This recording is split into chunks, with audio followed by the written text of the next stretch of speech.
talking about, the global South and the Western world, let's see how we can improve that relationship between Nigeria and the UK. But this time around, we're looking at the private sector. And we have joining us right here in the studio, the chair of UK Institute of Directors, Africa Group. Right here in the studio is Mr. Joe Popola. Mr. Popola, good afternoon. Good afternoon. Yeah, Thank you. Pleasure to be here again. Thank you so much for having me. Good to have you. So the thing is, when we talk about relations between African countries and the Western world, mostly it seems that there's exploitation there. And then it seems like what happens mostly is the global South imports. You know, you hardly see where they are exporting. So now I guess we can discuss. UK is a good friend of Nigeria. They colonized Nigeria and all of that. But we're looking for how to maximize that relationship for Nigerians, especially the private sector at this time. What has been your view in trade relations, services, and all of that? Thank you so much. I think the trade relationship between Nigeria and UK has tremendously improved.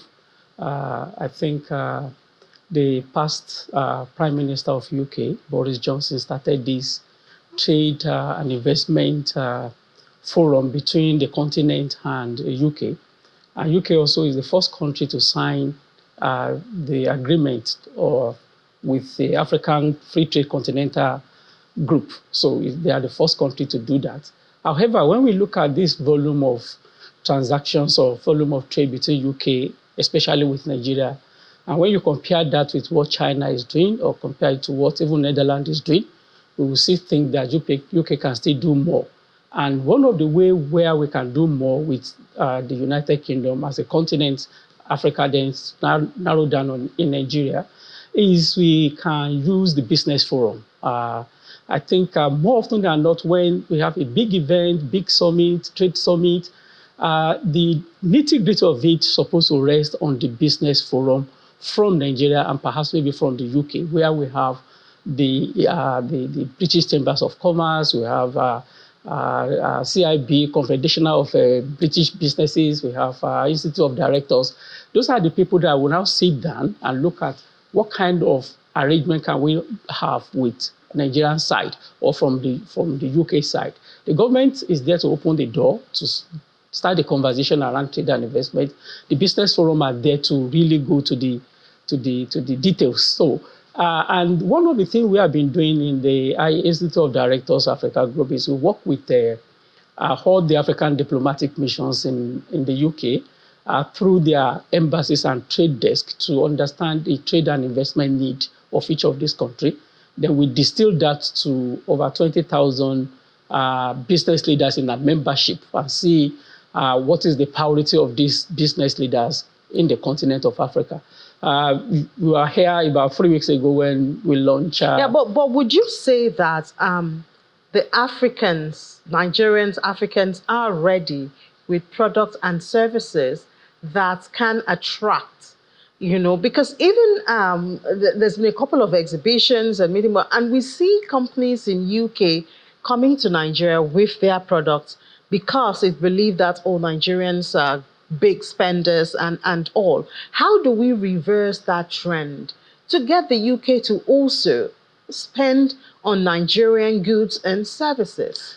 The landscape is changing. About a few months ago, maybe about 3 months ago, there was this trade mission organized by the House of Lords, led by Lord Poppert to DRC on semiconductor. We could see UK is much more pushing forward now after Brexit compared to what was happening pre-Brexit era. So I'm aware of some other companies that are really interested in Africa, but the country has to be competitive.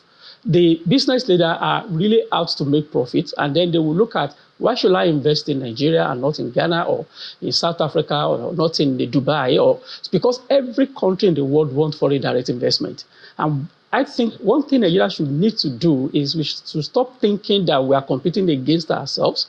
We need to think that we are competing with other countries. And therefore, we need to make our business environment attractive to business leaders across the world. Not only in UK, we need to convert investment from India. India is one of the biggest economy in the world now. I know we are doing a bit well with China. I know we are doing with the US. We need to make sure we're attractive to all the countries in the world and be the first point of call when people are making serious investment decisions. And we look forward to having, we just saw our trade surplus, but most of it was crude. Meanwhile, we do have a lot of potentials. And we have a lot of news where, well, not mentioning any country now, take raw materials from here, be it in the solid minerals and all of that, and of course, the value is really reduced and all of that. But I guess it's up to Nigerians, maybe not just the government, but also the private sector to sit up and be able to add value to raw materials before or make it attractive for other countries, other nationals. Absolutely. As a student of cost accounting, when you have your raw materials, you are the lower herb of the supply chain. It is when you add value to it that you can actually get more. So I absolutely agree with you that Nigeria don't need to have big manufacturing industry, but we just have to be serious part of the global supply chain. When you look at any items in the world, even if it is just 2% of it, be processed in Nigeria and sent abroad for final product. Apple source product from almost 43 countries in the world. Are we part of that supply chain? And we do have the potential for those raw materials. We do have the raw materials. We have a lot of it. We have the natural resources. Most of the natural resources are used for this iPhone. You can look at the semiconductor we are talking about. We can look at lithium for the EV vehicles. We have lithium in Ibadan. What are we doing with all these natural resources? And that is why we will want to collaborate with private sectors in Nigeria as the Institute of Directors Africa Group to collaborate with private sectors in Nigeria and the government. We hosted Governor Sanwo-Olu in, I think we hosted him in 2021. Yeah, but before you go on, do you see, because when you talk to a lot of people in this line of conversation, they do tell you that policy inconsistency is a threat. Enabling environment is another threat to it. Bureaucracy and lack of transparency in processes is also another threat. I totally agree with you, but there is something that is also in support of the emerging market like Nigeria. Even the big company of this world cannot do without the emerging market. They know that. Yeah, this is where the market future is. That is where the future is.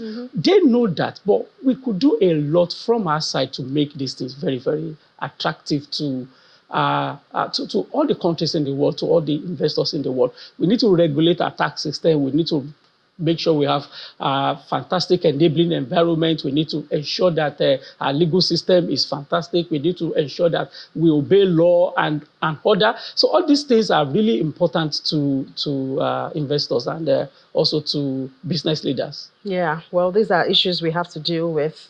And nobody will deal with it for us. Yes, we have to. It is, as our vision is in our hand. Yeah. Thank you so much, Chair, UK Institute of Directors, Africa Group, Mr. Joe Okokola, for your time and your views. Thank you so very much, Ayini. Nice seeing you again. Thank you so much. Yeah, thank you. Yeah. All right, now let's take a break. When we come back, we'll head to the market right here on Business Incorporated on Channels Television.